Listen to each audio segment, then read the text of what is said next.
Olá a todos. Nessa aula, nós veremos o módulo 3, iniciaremos o módulo 3 sobre aprendizado de máquina supervisionado, mas agora nós iremos trabalhar com classificação. O módulo 2 era regressão. E nessa unidade 1, nós veremos regressão linear, regressão logística e máquinas de vetores de suporte, mais conhecidos como SVM. Para relembrar um pouco, a tarefa do aprendizado supervisionado é você ter um conjunto de treinamento de N exemplos. E esse conjunto vai ser formado por pares, x e y. X, a entrada, que pode ser um vetor de muitas dimensões, e o y, que é a saída.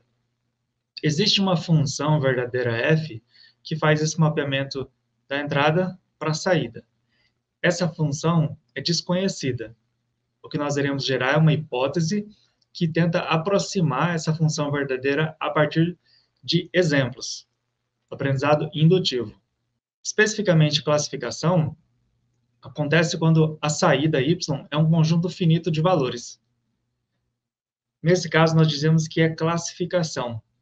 E existe um problema mais comum, que é o de classificação binária, que é quando a saída ela tem somente dois valores possíveis.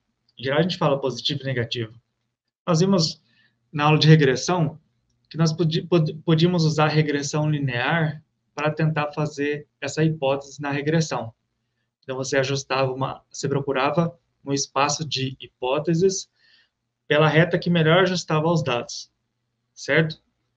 Nós também podemos se inspirar nessa ideia da regressão linear para não tentar predizer um valor de saída y de regressão, um valor real, mas para separar duas regiões. Então, olha essa imagem que está apresentada no slide. Nós podemos utilizar funções lineares para separar, para ser uma superfície que a gente chama de superfície de decisão, para separar dados. E a gente pode dizer que, de um lado da reta, tem somente exemplos de uma classe, e do outro lado a gente tem exemplos de outra classe. Nesse exemplo específico. A superfície de decisão, que é o que nos interessa aqui, é uma linha, ou se for uma dimensão mais alta, é uma superfície que vai separar duas classes. A gente vai trabalhar aqui com um problema de classificação binária. Não é difícil você estender um problema de classificação para um problema de classificação binária para uma classificação multirótulo. No exemplo anterior, a superfície de decisão é uma linha. Nesse caso, como ela conseguiu separar os dados perfeitamente, a gente tem que uma superfície de decisão linear é chamada separador linear. E quando ela consegue separar perfeitamente, ou melhor, quando existe essa separação possível nos dados, a gente diz que os dados são linearmente separáveis. Então, voltando para o mesmo exemplo. Cada ponto ali é composto de uma entrada x de duas dimensões. E a saída seria a classe associado a esse x de entrada. Duas classes são possíveis. Você tem ali o círculo preto e o círculo branco. São duas classes. Você tem esse separador linear, nesse caso em específico, é definido como x2 é igual a 1,7x1 menos 4,9, ou você pode representar como menos 4,9 mais 1,7x1 menos x2 igual a 0. Se você observar, então, esse separador linear, todos, sem exceção, todos os exemplos de treinamento estão de um lado do círculo branco, e todos os exemplos de treinamento de círculo preto estão do outro lado. Então, nós conseguimos separar perfeitamente, criar uma superfície de decisão perfeitamente para separar as duas classes. Então, esse problema, nós dizemos que ele é linearmente separável. A título de curiosidade, esse exemplo foi tirado do livro do Russell e do North da inteligência artificial, uma abordagem moderna. A classe seria de explosões nucleares e a outra classe terremotos. Tá? Ele faz duas medidas, x1 e x2, para tentar classificar uma entrada. E a classe de explosões nucleares, ela seria a classe de círculos pretos. Ela está abaixo e à direita da linha. E a outra classe, a terremoto, ela está acima e à esquerda da linha. Então, veja, nós também ajustamos uma reta de forma similar à regressão linear, só que a forma como nós utilizamos essa linha, essa reta, é diferente. No problema de classificação, nós vamos usar a reta como uma superfície de decisão. Na regressão, nós utilizamos uma reta para ajustar aos dados, para tentar predizer o valor de y, utilizando essa reta como uma hipótese. Então, a nossa hipótese de classificação, né, se nós adicionarmos um peso a mais, desculpa, não um peso a mais, um x0 a mais, que vai ser sempre igual a 1.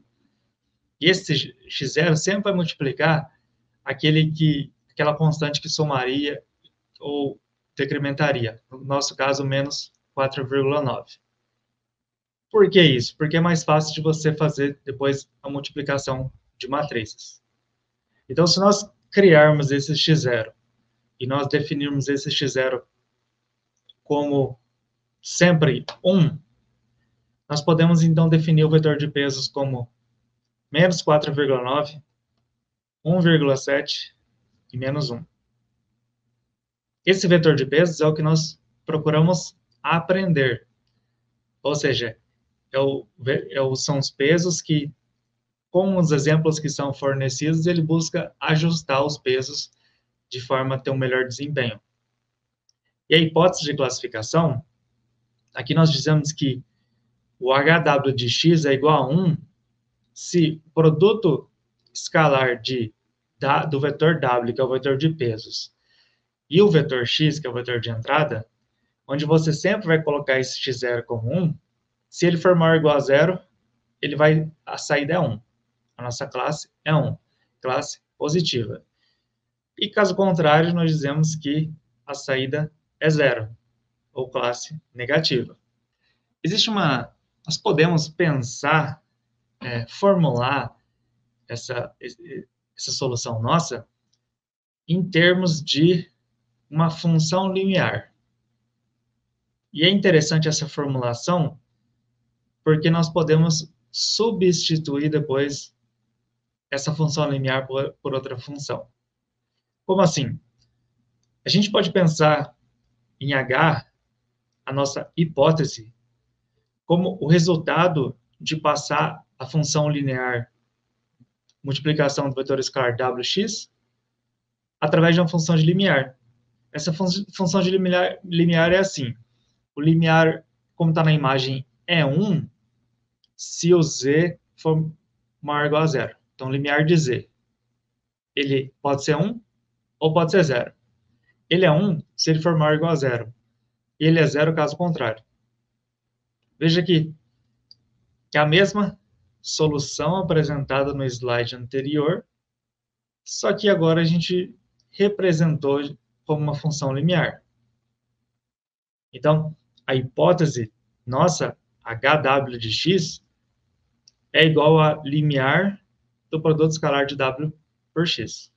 Então, dada a nossa hipótese, HW de x, nós buscamos escolher os pesos W para minimizar aquela perda, loss, similar como nós vimos em regressão.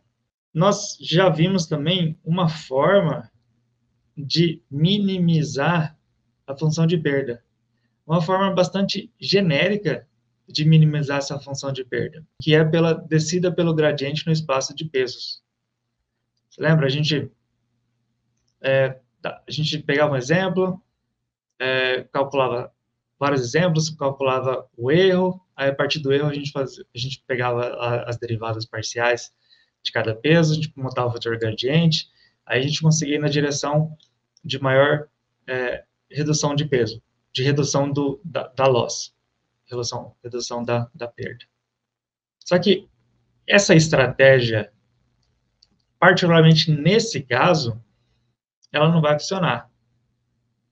Ela não vai funcionar porque o gradiente é zero em quase todo o espaço de peso, né?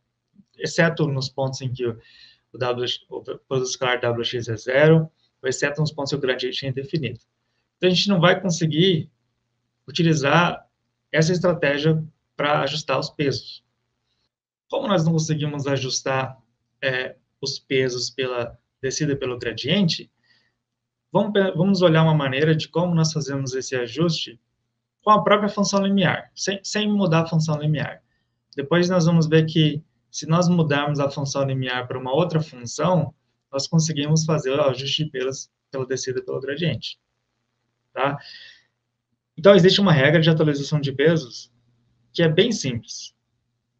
Você pega um único exemplo, então você tem um par X, entrada, Y, saída, e você vai dizer que o WI vai ser ajustado como WI mais alfa, que é a taxa de aprendizagem, vezes Y, que é a saída verdadeira, menos HWX, que é a saída predita, multiplicado pelo XI, que seria, o I aqui seria a dimensão, tá? Seria qual dimensão, a primeira dimensão, a segunda dimensão, qual dimensão que você vai pegar. Com essa regra bem simples, você consegue ajustar uma superfície de decisão para separar linearmente seus dados. Essa regra, talvez vocês já tenham visto, ou vocês irão ver, é uma regra que é conhecida como regra do aprendizado do perceptron, que é uma regra para você aprender utilizando um perceptron, que é um neurônio artificial. Se nós formos olhar para... vamos analisar esse ajuste de pesos. Você tem um problema de classificação, 0 ou 1, negativo e positivo, e se você for lá para a função que foi colocada de ajuste de pesos, quando a saída verdadeira for igual à saída predita, não existe nenhuma alteração de pesos. Isso faz sentido, porque significa que você já está predizendo a saída correta. Se o y for 1 e o HW de x, ou seja, o valor predito for 0, o WI vai ser aumentado quando a entrada XI for positiva e diminuído quando a entrada XI for negativa. Então, veja que também faz sentido. Se a saída verdadeira for 0 e a saída predita for 1, o W vai ser diminuído quando a entrada XI for positiva e aumentada quando XI for negativa. Por essa análise, a gente consegue ver que, intuitivamente, realmente está se atualizando os pesos a fim de diminuir a perda, diminuir a loss. E a convergência, ela vai acontecer, você vai ficar rodando esse algoritmo inúmeras vezes, até que, eventualmente, ele vai convergir. Ele vai convergir quando todos os exemplos forem classificados corretamente. Ou seja, você vai ter um separador linear perfeito. Você tem aquele problema de... Você tem seus dados, ele vai encontrar esse separador linear perfeito. Só que a quantidade de problemas que são linearmente separáveis é relativamente pequena. A questão principal é: e se os dados não forem não linearmente separáveis? O que acontece é que essa regra do perceptron, ela pode não convergir para uma solução estável, tá? Se você fixar o alfa, que é a taxa de aprendizagem. Então, veja, sempre quando você tiver um problema que é linearmente separável, você pode usar essa regra de aprendizado para ajustar a superfície que vai separar linearmente. O problema está em quando você tem problemas que não são linearmente separáveis, que é a grande maioria dos problemas. Olha esse caso aqui. Esse caso é o mesmo é o parecido conjunto de dados, só que você tem alguns dados que estão não tão separáveis assim. Ou seja, você vai ter círculos pretos ali no meio dos círculos brancos e uns 2 círculos brancos ali no meio dos círculos pretos. Você não consegue encontrar uma superfície de decisão que separa linearmente esses dados. Não tem como.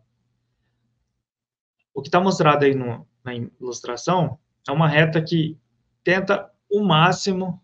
Essa reta provavelmente é o melhor ajuste.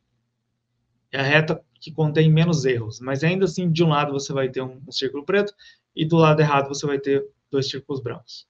A saída de uma função linear, através de uma função linear, vai criar um classificador linear. Então, só que a gente temos algum problema quando a gente usa função de linear. A hipótese HWX não é diferenciável. E acontece também a situação de que a previsão de classes 1 e 0, positivo e negativo, ela é feita com total confiança. Isso não é exatamente a realidade. Veja, você está classificando, por exemplo, positivo, um exemplo que está próximo da superfície de decisão. E você está classificando como mesmo positivo um exemplo que está bem longe da superfície de decisão. Então, a classe positiva e negativa não te dá nenhum indicativo de qual confiança que você tem de classificar aquele exemplo. E é óbvio, assim, intuitivamente a gente consegue entender que esses elementos, esses exemplos que estão próximos da superfície de decisão, não existe uma total confiança na predição. Você prediz, mas a confiança deveria ser menor do que um exemplo que está bem distante da superfície de decisão. Nós conseguimos resolver esses problemas, né, esses desafios, substituindo a função de limiar. Nós podemos substituir por uma função que é contínua e diferenciável. Por exemplo, nós podemos substituir essa função de limiar pela função logística. E essa função logística ela tem propriedades matemáticas convenientes. A função logística é representada aí na imagem por essa forma assim que você não tem um degrau que quando chega ali no 0 ele sobe para 1. Ele vai subindo ali para 1 de forma suave para 1, da mesma forma que ele vai descendo para o 0 de forma suave. Tá? Função logística, a gente diz que a logística de Z é 1 sobre 1 mais a constante E elevado a menos E. Essa constante E é número de Euler, constante de Euler, é uma constante matemática. E aí nós conseguimos com essa função logística, substituindo a função linear, a gente consegue ter, a gente vai conseguir ter função que é diferenciável. E isso permite que a gente consiga utilizar a descida pelo gradiente para ajuste dos pesos. Tá? Então, nós vamos substituir a função de limiar e nós vamos ter que a nossa hipótese HWX vai ser a função logística, recebendo aí o produto escalar de W e X, do vetor W de pesos e X de entrada, que vai ser igual a 1 sobre 1 mais número de Euler elevado a menos WX. E é interessante que com essa função, ela não vai simplesmente dar positivo e negativo, 1 e 0. Ela vai dar um valor que pode ser muito próximo de 1 ou muito próximo de 0 e qualquer valor nesse meio. Então, nós podemos interpretar a saída como uma probabilidade de pertencer à classe rotulada com 1. Então, a probabilidade, quando ela está ali em torno de meio, significa que a entrada está no centro, perto do limiar. Tá 0,51, 0,52, 0,48, 49. Significa que você está predizendo alguma coisa que está próximo do limiar. quanto mais você vai se afastando desse limiar, dessa superfície de decisão, maior vai ficando a confiança. Então, você pode ter valores de 0,9, 0,99. E é interessante que você interpretando isso com confiança, faz sentido. Você está dizendo que 0,99, por exemplo, vai ser um exemplo que está muito longe da superfície de decisão.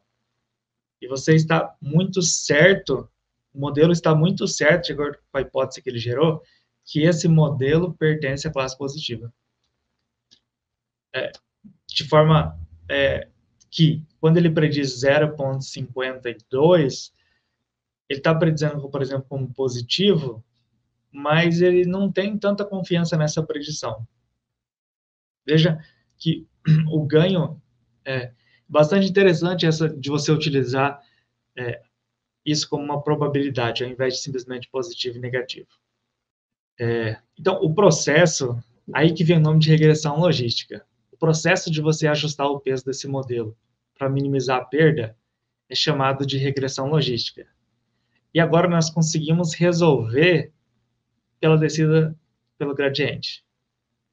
Então, nós podemos utilizar a função de perda L2, que é o erro quadrático médio, e aí quando nós fizemos toda a formulação de descida pelo gradiente, nós temos o ajuste de peso da seguinte forma: o WI, que é o peso I, ele é atualizado como WI mais alfa vezes a saída verdadeira, menos a saída predita, vezes a saída predita, vezes 1 menos a saída predita vezes XI.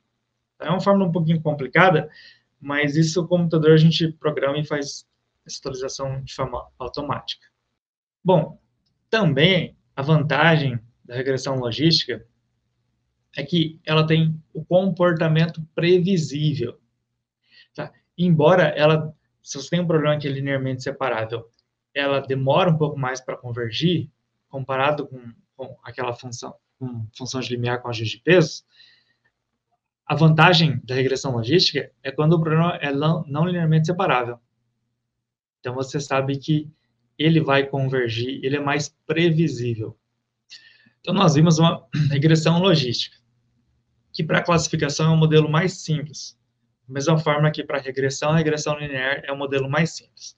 Agora nós vamos ver um modelo que é um pouco mais complexo. Na verdade, é bem mais complexo, mas aqui a gente vai ver somente a ideia principal, que são as máquinas de vetores de suporte, os SVMs. Então, você vai ver, esse SVM vem de Support Vector Machines. E é uma abordagem que ainda é muito popular. Ela é especialmente boa quando você não tem nenhum conhecimento prévio sobre o domínio.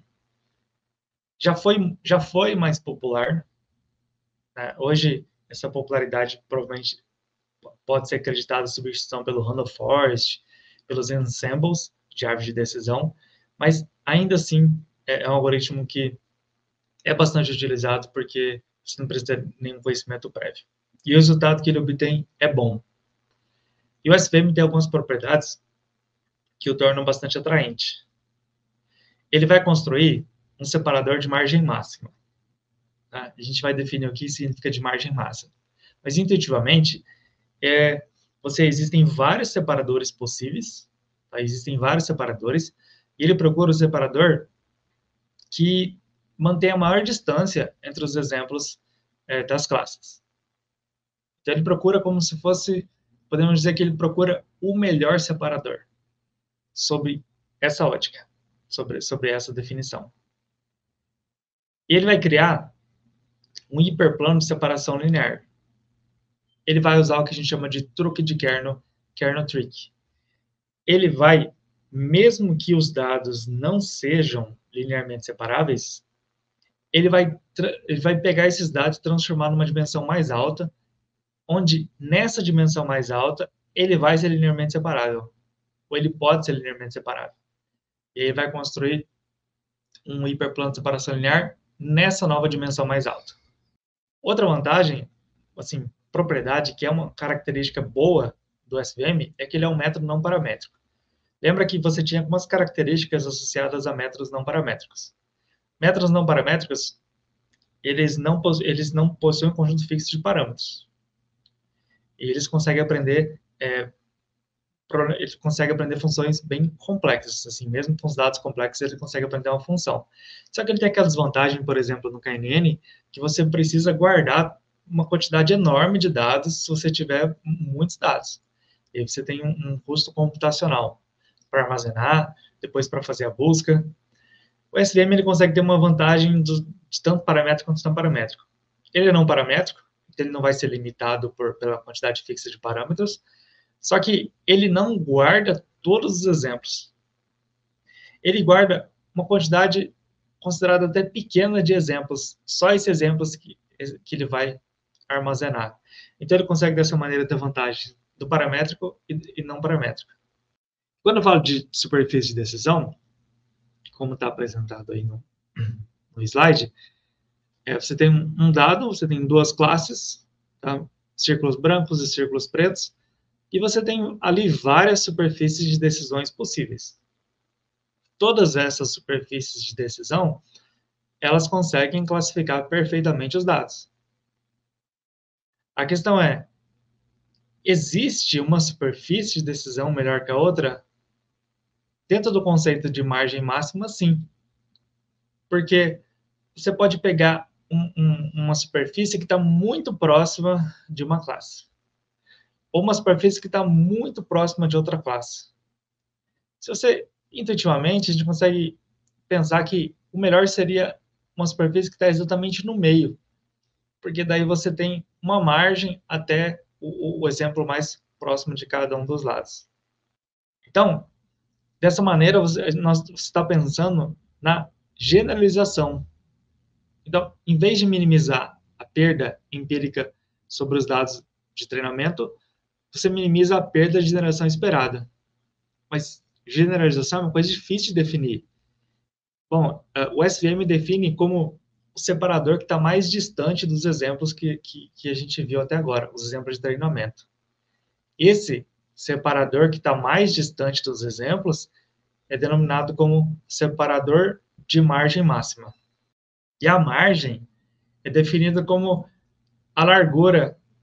Você vai ter aquele separador, e aí ele vai traçar uma linha, como se fosse uma outra superfície, que é o exemplo mais próximo de uma das classes que seja paralelo a essa superfície. Tá? Então, seria 2 vezes essa distância que vai ser essa margem. Então, olha esse exemplo. Você tem a superfície de decisão, que é essa linha tracejada maior, e você vai ter 2 linhas bem tracejadas, bem pequenininhas, paralelas a ela. Certo? A superfície paralela.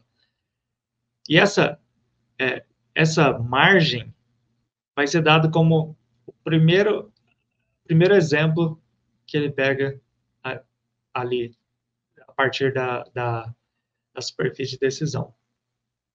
Então, 2 vezes essa distância é a margem.